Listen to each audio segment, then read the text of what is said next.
আল্লাহ রাব্বুল আলামিন সময় নিয়ে কসম করলেন। আল্লাহ পাক বলতে পারতেন ওয়াল ওয়াক্ত, সময়ের কসম। খেয়াল করেন, কিন্তু আল্লাহ রাব্বুল আলামিন সময়ের অনেকগুলো আরবি আছে, আরবিতে অনেকগুলো শব্দ দিয়ে সময়কে বোঝায়। আল্লাহ পাক বলতে পারতেন ওয়াল আজাল, সময়ের কসম করে বলছি। না বলে আল্লাহ কেন আসরুন বললেন? আসরুন মানে এমন এক সময়কে বোঝায়, আসরের নামাজ থেকে মাগরিবের সময়। এই ছেলেগুলো গেল কোথায়? আসরের নামাজ থেকে নিয়ে মাগরিব পর্যন্ত সময়, এই সময়ে লক্ষ্য করে দেখবেন সূর্যটা টলটল করতে করতে লাল লালিমা বিস্তার করে ফেলে। আগুনের মতো সূর্যটা লাল হয়ে যায়, কিছুক্ষণ পর সূর্য ডুবে যায়। আল্লাহ বুঝায় দিলেন গোলাম, এই সময়টা বোঝো, এই সময়টা বোঝো। ইন্না হায়াতাকা কদ তাযুলু কামিথলিশ শামস, সূর্যটা যেমন ডলতে ডলতে ডুবে যায়, জীবন সূর্য একদিন তোমার কাছ থেকে ডুবে যাবে, তুমি একদিন শেষ হয়ে যাবা। জীবন সূর্য ডুবে যাবে, লাল লালিমা বিস্তার করে আসরের সময় যেমন শেষ হয়ে যায়, জীবন সূর্য ডুবে যাবে। যার সামনে দাঁড়ায়া জবাব দিতে হবে তিনি কে? কথা কি আপনারা সবাই বুঝতেছেন? মনোযোগ কি সবার আছে? আসরুন শব্দের 2 নাম্বার ব্যাখ্যা শুনুন। আসরুন এমন এক শব্দকে বলে, আসির মানে নিংড়ানো। আরব দেশে যারা গিয়েছেন আপনারা দেখবেন একদিক দিয়ে গ্যান্ডারি দেওয়া হয়, অন্য দিক দিয়ে রস হয়ে বের হয়। গ্যান্ডারিকে রাজশাহীতে কি বলে? কি বলে? মানে আখ অথবা কুশল। তো এই আখ অথবা কুশল যদি আপনি মেশিনের একদিক দিয়ে প্রবেশ করান, দেখবেন চিপতে চিপতে চিপতে চিপতে পরে কি বের হয়? আল্লাহ পাক এমন এক শব্দ নিলেন, আমার জীবনটাকে আল্লাহ নিংড়ালেন। একটা সময় ছিল চিৎকার ছাড়া আর কোনো ভাষা আমার জবানে ছিল না। আল্লাহ রাব্বুল আলামিন আমার জবানের ভিতরে চিৎকার দিয়েছিলেন, অন্য কোনো শব্দ ছিল না। হাল আতা আলাল ইনসানি হিনুম মিনাদ দাহর লাম ইয়াকুন শাইআম মাযকুরা।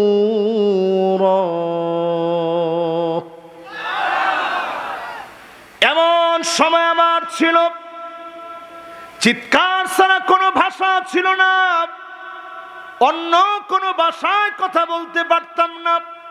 মায়ের পেটের ভিতরে এক নার থেকে খাবার আল্লাহ আমার নাভি দিয়ে ঢুকায় দিয়েছেন। মায়ের মাসিকের রক্তগুলো গিয়েছে, আমার জবান দিয়ে আল্লাহ দেন নাই। এই জবানটা বড় দামি, হারাম আল্লাহ যেতে দেন নাই। এই জবান বড় দামি, হারাম আল্লাহ তাআলা প্রবেশ করান নাই। মায়ের নার কেটে গেছে। হামালাতুহু উম্মুহু ওয়াহনান আলা ওয়াহনিন ওয়া ফিসালুহু ফি আমাইন। আল্লাহ রাব্বুল আলামিন এক নার কাটার পরে মায়ের 2 বুক থেকে খাদ্য দিলেন। আল্লাহ অনেক দয়ালু, এর জন্য ডাবল বানায় দিলেন। 2 বছর পর যখন মায়ের বুকের দুধ আপনার জন্য নিষিদ্ধ হয়ে গেল, এখন খাবার বানায় দিলেন 4 প্রকারের, আমিষ, শর্করা, ভিটামিন, প্রোটিন। সমস্ত খাদ্য তালিকা আপনি গবেষণা করে দেখবেন, আমিষ, শর্করা, ভিটামিন, প্রোটিন। কয়টা? সবাই বলেন কয়টা? মাশাআল্লাহ, সবার মনোযোগ আছে তো আলহামদুলিল্লাহ।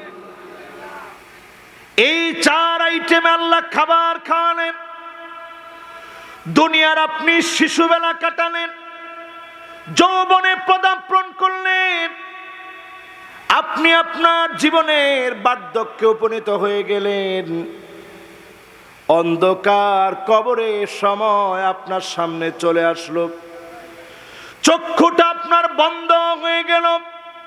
2টা চোখ যেদিন বন্ধ হয়ে যাবে, 1 কে আল্লাহ ডাবল বানায় 2 বানায় দিলেন, 2 কে ডাবল বানায় আল্লাহ পাক 4 বানায় দিলেন, 4 কে ডাবল বানায় যিনি 8 জান্নাতের নেয়ামত ঈমান সহ কবরে গেলে যিনি দান করে দিবেন তিনি কে? সবাই একটু মনোযোগী হইতে হবে বাবারা, কথা বলা যাবে না কিন্তু। আমার মাহফিলে কথা বলা টোটালি হারাম। আমি মাহফিল নেওয়ার সময় এগুলো সব শর্ত দিয়ে মাহফিল নেই। মেহরবানি করে এখন কোনো কথা বলা যাবে না। স্টেজে যারা আছেন, উদারতা ও বান जो बात दिल से निकलता ও বাত দিল পর আসর করতা, যেটা দিল থেকে বলা হয় ওটা দিলের মধ্যে গিয়ে আসর করে। এজন্য মেকি কোনো কথা আমি আমার মাহফিলে বলিও না, বলতে চাইও না, আল্লাহ যেন না বলায়। পরে না আমিন। আপনারা আমার সাথে আছেন তো ইনশাল্লাহ? আমি কিন্তু মাহফিল শুরু করেছি, যতক্ষণ আপনারাই বলেন একটি কথা আমি আমার নিজস্ব মন গড়া বলি নেই। আমি চেষ্টা করছি কোরআন হাদিস থেকে একটু বুঝাইতে, কিন্তু আপনারা এখানে যখন 2-1 কথা বলতেছেন আমি আমার মনোযোগ হারায় ফেলছি। এবার সবাই আবার একটু মনোযোগ দেন, বলেন আল্লাহু আকবার। আবার বলেন আল্লাহু আকবার। ব্যাস, কোনো আর কথা নেই। আল্লাহ নবী, বিশ্ব নবী ইন্তেকালের 10 দিন পূর্বে উহুদ পাহাড়ের সামনে নবীজি চলে গেলেন, যেখানে উহুদ পাহাড়ের পাদদেশে ওই উহুদ প্রান্তে যারা শহীদ হয়েছিলেন, আমির হামজা ঘুমায় আছে, হানজালা রাদিয়াল্লাহু তাআলা আনহু ঘুমায় আছে, সেরা সেরা সাহাবী ঘুমায় আছে। আল্লাহর নবী সেই প্রান্তে চলে গেলেন। নবীজি গিয়ে চোখের পানি ছেড়ে দিলেন, একটা সালাম দিয়ে বললেন, আসসালামু আলাইকুম দার কওমিন মুমিনিন আতাকুম মা তুআদুন গাদাম মুআজ্জালুন ওয়া ইন্না ইনশাআল্লাহু বিকুম লাহিকুন। ইন্তেকালের কয়দিন আগে, আল্লাহু আকবার, ইন্তেকালের কয়দিন আগে আল্লাহর নবী কবরের সামনে গিয়ে বললেন, ও কবরবাসী সাহাবীরা রে আমার, যারা শহীদ হয়ে উহুদ প্রান্তে ঘুমায় আছো, আল্লাহর ওয়াদা তোমরা পুরোপুরি পেয়েছ। আমি নবী অচিরেই তোমাদের সঙ্গে মিলিত হয়ে যাব। আল্লাহর ওয়াদা পুরাপুরি সচক্ষে দেখব। আল্লাহর নবী সময়কে এত দাম দিতেন, এত গুরুত্ব দিতেন। ইন্তেকালের 10 দিন পূর্বে আল্লাহর নবী শহীদদেরকে স্মরণ করলেন, অচিরেই তোমাদের সঙ্গে মিলিত হয়ে যাব।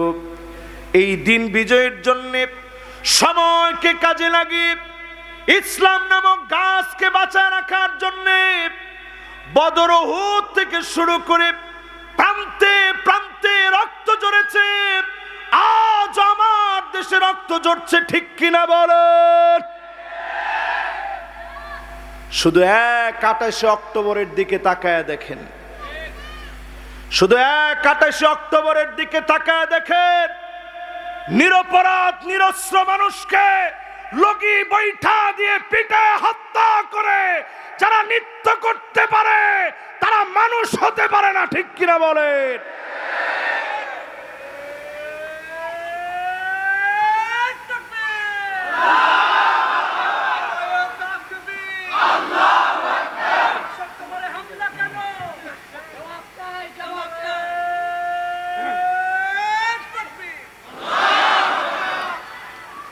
সময়কে যিনি আমাদের জন্য ভাগ করে দেন তিনি কে? তিলকাল আইয়ামু নুদাবিলুহা বাইনান নাস।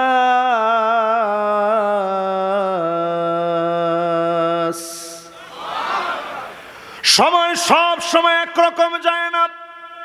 16 বছর ছিলাম আমরা জুলুমে। আরো আসতে বলেন। রাজশাহীর মানুষ এত আসতে বলতে পারে, এটা আজকে আমার কাছে উপলব্ধি হচ্ছে। সময় সব সময় একরকম থাকে। আমরা জুলুমের শিকার ছিলাম কয় বছর?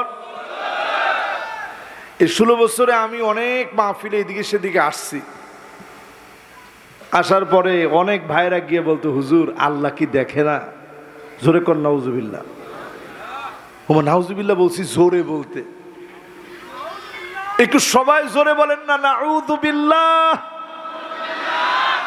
আপনি যদিও কথাটা বলছেন মনের দুঃখ থেকে যে হুজুর আল্লাহ কি দেখে না, আচ্ছা আল্লাহ দেখেন কি দেখেন না? আল্লাহু আকবার। কেমন দেখেন একটু আপনি চিন্তা করেন।